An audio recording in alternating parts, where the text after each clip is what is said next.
This next major topic is on stereochemistry, and we have a lot of new key terms. Some of the more important terms we'll have all quarter.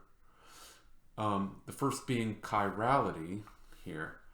Chirality is a phenomenon that was observed a very long time ago, back when they were basically dissolving things up in solution and hitting them with any kind of electromagnetic radiation or light that they could think of. So when you put a sample in solvent and expose it to polarized light, they found out that you would get different responses with rotation of that light measured in the positive or negative direction. What was the discovery related to this was that compounds that were otherwise identical in every way, which they thought was simply just one compound, rotated light in both directions, or one or the other, I should say. And so it revealed that that compound was in fact two different compounds. This phenomenon is the result of having a chiral center. That is an atom, usually carbon, that has 4 different groups attached. So in order to recognize a chiral center, you have to have good knowledge of structure and bonding and understand and recognize that there are 4 different groups attached to an atom, like carbon. To get from one version to the other, you have to basically detach and switch any 2 of the 4 groups. So, as I've said before, anytime you have to detach break bonds, switch them and reattach them, you're dealing with 2 different compounds. When you do that, you get 2 versions of a compound that cannot be superimposed. So seeing if they can be superimposed is a test to see if compounds are the same or not. If they can't be superimposed, they're definitely not the same. Here's an example of this. So notice this molecule has 4 different things attached. This atom, carbon, has 4 different things attached to it. By switching any 2 of them, you get the 2 different versions of the compound that cannot be superimposed. Proven to be different because they can't be superimposed.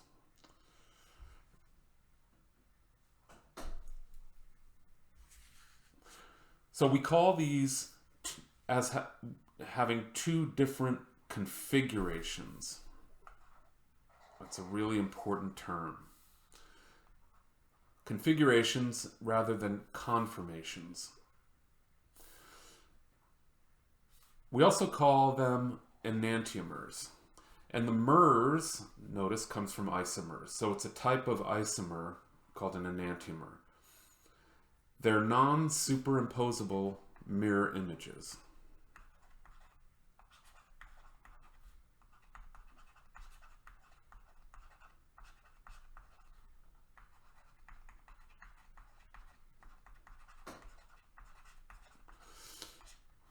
And it's interesting that it turns out that they're mirror images of each other. When nature makes molecules, it's through the process of biosynthesis. Nature often biosynthesizes only one enantiomer, or one version of the molecule. Now that we know that there's 2 molecules rather than 1, we need to have different names for them, and we usually use R and S designations, although in biochemistry these will often be referred to as L and D alternatively. We'll focus on R and S. The first job, and the next video will go into how to assign R and S designations. Or configurations, I should say, maybe.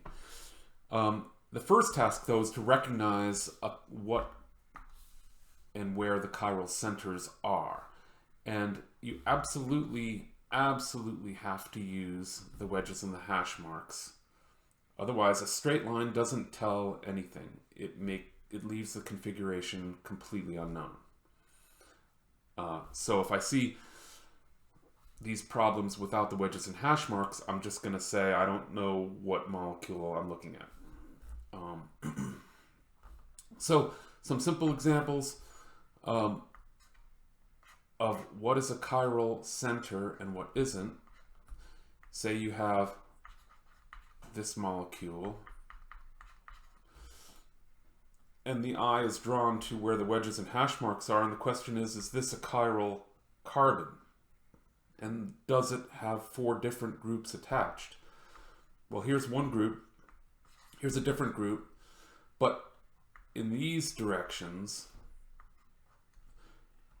you never encounter a difference, a point of difference.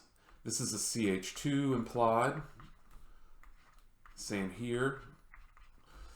And if you continue this process on through, you never find a point of difference, and you end up just here, which is the same. And so this is not chiral.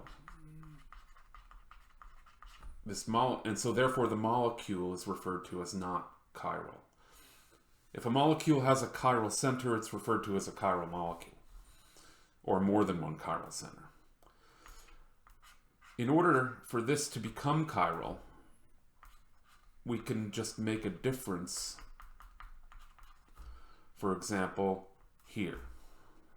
So now we have one group, a different group. Now what we see here is that we have a CH2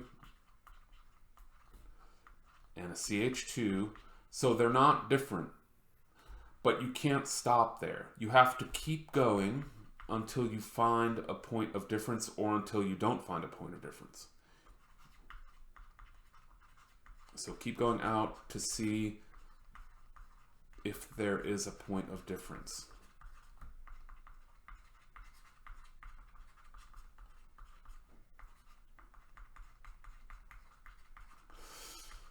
And in the next location, you immediately find a point of difference.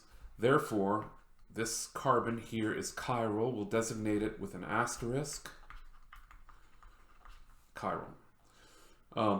Now, because we know it's chiral, we know that it has a non-superimposable mirror image that is an enantiomer of it.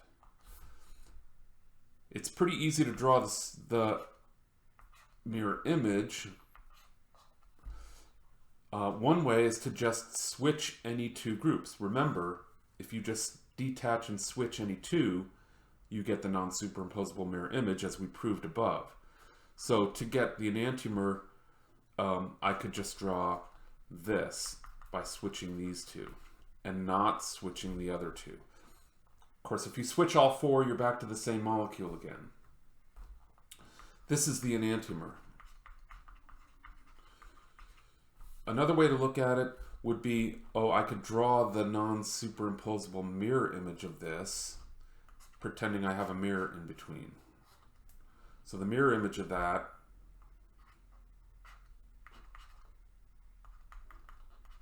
is this. And notice you cannot superimpose these, because if you try to flip this over, the double bond will overlap, but now the bromine and hydrogen will switch places. So I kind of like this visual way of doing it, or just in a simple case like this, switching any 2 works. Just never forget that if you have to keep going out, and it doesn't matter how far out you go. So in a case like this, for example, all right, so we'll do just another simple example like this. So Cl, and then you have some long chain going down, long chain going down. If there's a difference here, that makes this chiral.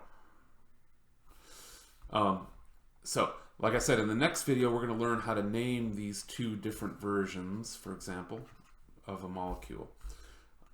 Many molecules in nature have multiple chiral centers. So here's penicillin G. We all know what penicillins are. Clearly, this molecule has a number of chiral centers. It's pretty easy to see that you have an implied hydrogen here, and this is a chiral center. That carbon has a nitrogen on it, a carbonyl carbon, a hydrogen, and a carbon with a hydrogen, a sulfur, and a nitrogen on it. So definitely 4 different groups attached there. That is a chiral carbon.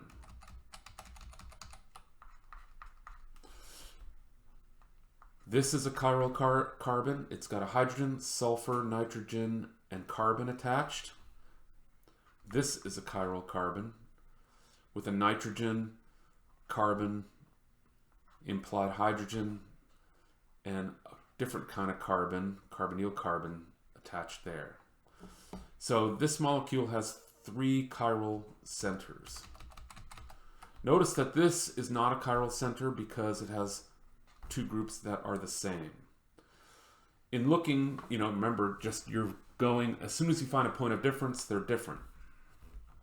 And if you don't find a point of difference, they're not different. So finally, there's more wide importance of this phenomenon. So in the drug field, it's often true that R or S, or in this case, as it's shown, L and D molecules, will either bind or not bind to proteins like enzymes. So drug action is often due to compounds binding to enzymes or proteins or receptors, but it's often true that those compounds have to be one enantiomer and not the other. This enantiomer binds to the receptor site perfectly. Its enantiomer does not bind to the receptor site and does not work. In fact, it could bind to a different receptor and cause harm. So many drugs are chiral and must be sold as only one enantiomer.